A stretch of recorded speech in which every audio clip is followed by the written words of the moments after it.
एजाज़, क्या आप इत्तेफाक करते हैं इस राय से? अपनी राय का इजहार भी कीजिएगा और साथ ही साथ ये सवाल भी कि क्या इस दफ़ा हुकूमत संजीदा है सख्ती की पॉलिसी के ऊपर? जो अल्फाज उनके सख्त नज़र आ रहे हैं, क्या वो अमल में भी तब्दील होंगे? अलीना, पहली बात तो ये है कि हमें ना कॉन्टेक्स्ट पूरा समझना होगा। और वो कॉन्टेक्स्ट क्या है कि जो पाकिस्तान की जो पॉलिटिकल हिस्ट्री है, गो के हमारे 75 ईयर से ही एक मसला चला आया है कि हम अथॉरिटेरियन स्टेट का ज़्यादा रोल रहा है। हम डोमिनेंट जो पीरियड्स हैं वो अथॉरिटेरियन स्टेट के रहे हैं, डेमोक्रेटिक स्टेट तो कभी मुकम्मल तौर पे बनी नहीं। लेकिन ये जो क्राइसिस है ना, ये 2014 से ऑनवर्ड शुरू हुआ है। जो लेटेस्ट हिस्ट्री का क्राइसिस है, 2018 में इसने एक नई जिहत पकड़ी और वो ये थी कि इलेक्शन में मुकम्मल जो जिसे कहते हैं टेम्परिंग, स्टेट लेवल पे टेम्परिंग। और वो हमने देखा कि जो इलेक्शन का 2018 का एक हमने सिलसिला देखा, उसकी थोड़ी तब्दीली के साथ 2024 में हमने देखा। तो इस वक्त जो अनफॉर्चुनेटली हम माने या ना माने, जो विल ऑफ द पीपल है वो रिप्रेजेंट पाकिस्तान की पार्लियामेंट नहीं कर रही। जो शहबाज शरीफ साहब हैं वो कहते हैं ना कि मैं नहीं बोल दी, मेरे विच मेरा यार बोलदा। ठीक है, अब मामला ये है कि यार क्यों बोलता? वो यार इसलिए बोलता कि जो पाकिस्तान तरीके इंसाफ की पॉलिटिक्स है या पाकिस्तान तरीके इंसाफ के सरबराह इमरान खान हैं, उन्होंने जो रास्ता अपना लिया है अपनी सियासत का, वो रास्ता, दो चीज़ें उस रास्ते में बड़ी वाज़ेह नज़र आती हैं। एक ये है कि टकराव उन्होंने करना है, हर सूरत में करना है, और वो टकराव की पॉलिसी के ऊपर ही अमल पैरा हैं। जब वो प्राइम मिनिस्टर थे 2018 के बाद भी, तो तब भी वो तबाही और टकराव चाहते थे कि मैं अंदर कर दूंगा, मैं गिरफ्तार करता हूं, मैं एसी बंद कर दूंगा, मैं ये कर दूंगा, मैं किसी को छोड़ूंगा नहीं। ये एक सुल्तान राई अप्रोच थी उनकी। जब उनको बाहर निकाला जा रहा था तो ठीक है, पॉलिटिकल नैरेटिव बनाने के लिए आपने एक नैरेटिव बनाया, होना तो ये चाहिए था उस नैरेटिव को बनाते और टकराव की सियासत छोड़कर जोड़ने की सियासत पे अमल दरामद करते और एक कंस्ट्रक्टिव और ऑब्जेक्टिव पॉलिटिक्स करते। लेकिन उन्होंने रास्ता अपना लिया, एक ऐसा रास्ता अपना लिया जिसके सामने टकराव है, खुदकुशी है, या बल्कि यूं कह ले कि उसके सामने खाई है। और जब टकराव की पॉलिटिक्स की गई, और ये टकराव की पॉलिटिक्स उन्होंने अपनाई इस्टेब्लिशमेंट के साथ, तो इस्टेब्लिशमेंट के साथ जब आपने टकराव की पॉलिटिक्स की तो उसका जवाब भी आपको उसी तरीके से मिला जिस तरीके से आप नाम ले लेके टकराव करते रहे। अब पाकिस्तान अमली तौर पर एक बंद गली में चला गया हुआ है। ये हमारी बड़ी अच्छी, मैं इनके इंटेलेक्ट से बड़ा इम्प्रेस हूँ बेनज़ीर से, और बड़ी ज़बरदस्त बात करती हैं। ये बेनज़ीर ने बात कही ना कि इम्प्रेशन जाएगा अथॉरिटेरियन। हम अथॉरिटेरियन स्टेट हैं, इम्प्रेशन जाने की बात मेरे ख्याल में उन्होंने बड़ी एक एहतियात शायद बरती। अब मामला यह है कि हमें फर्दर अथॉरिटेरियन स्टेट की तरफ कौन लेके जा रहा है?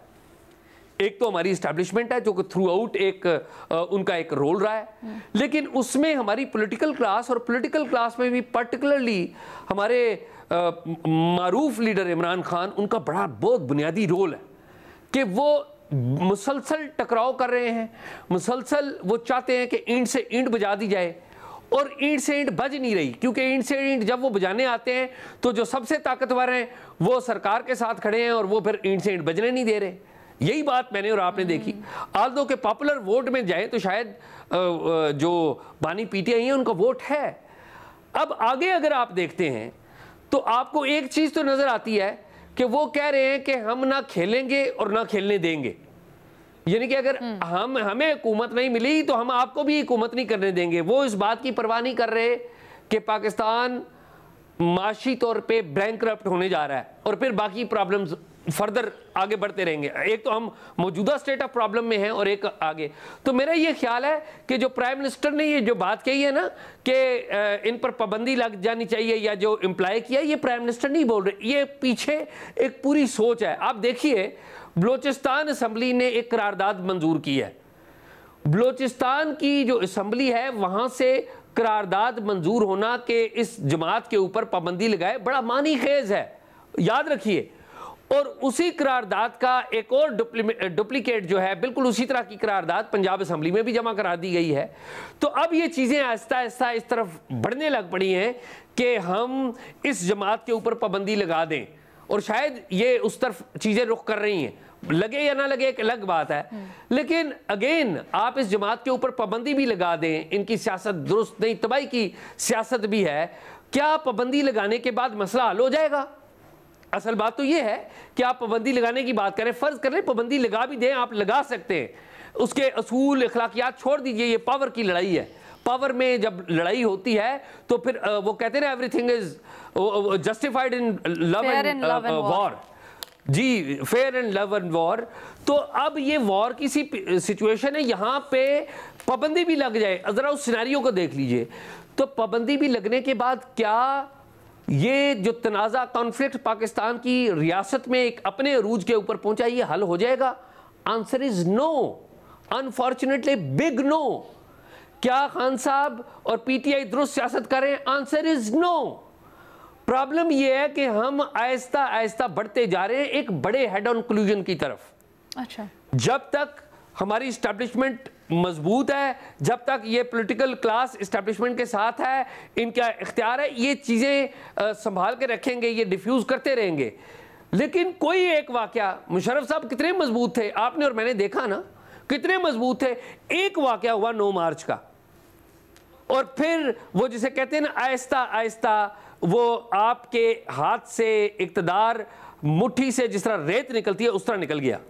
तो ये खुदा ना करे, मैं कहता हूं वो सिनारियो हमारे लिए, हम सब के लिए, पाकिस्तान के लिए ठीक नहीं होगा कि एक बड़ा टकराव हो जाए। सर फिर हल क्या है? अनफॉर्चुनेटली हम उस तरह बढ़, देखिए हल क्या है? हल जो है ना, इसका 2 हल हैं।